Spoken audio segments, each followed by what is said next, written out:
Warning, this content is for entertainment and educational purposes only.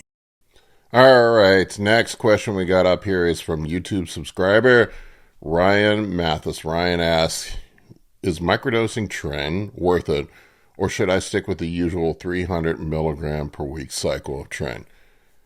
With Tren, I would say use the lowest effective dose. Start off low, see what you can get away with.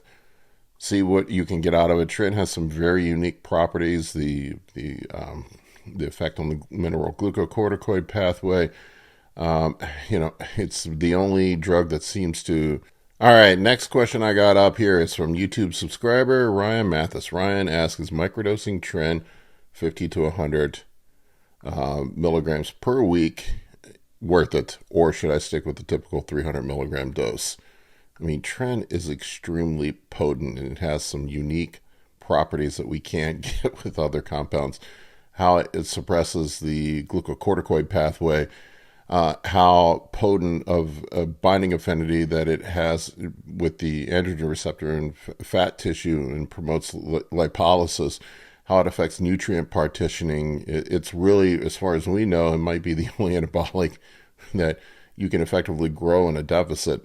It has some very unique properties that we are trying to leverage that we don't get from other compounds. And so a lot of times you can get a lot of those effects with a really low dose. You can get away with 10 milligrams a day, 60 to 70 milligrams per week, and leverage a lot of those doses without a lot of the nasty side effects that guys get. I remember back in the day,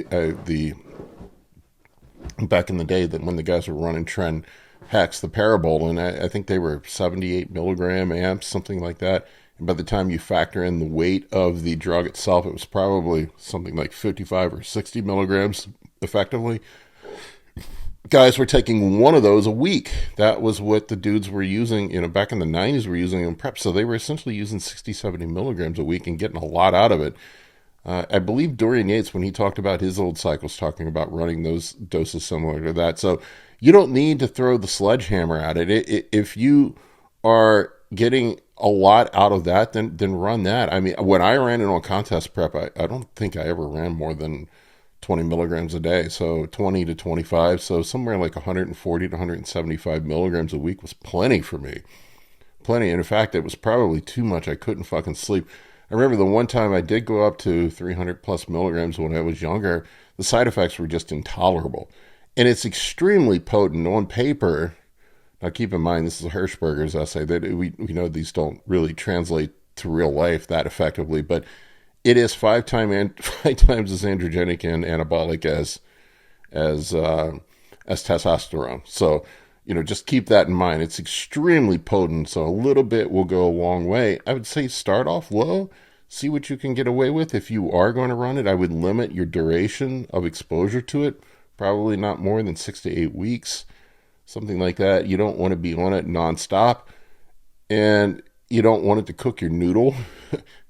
Guys end up fucking going crazy that run it all the time. You can look at the dudes on social media that were running a lot of Tren. They all end up melting their noodle and absolutely losing their fucking minds over a period of time. So I would limit exposure, keep the dose low, do short runs of it when you need to recomp, and keep it at that, man. See how things go from there.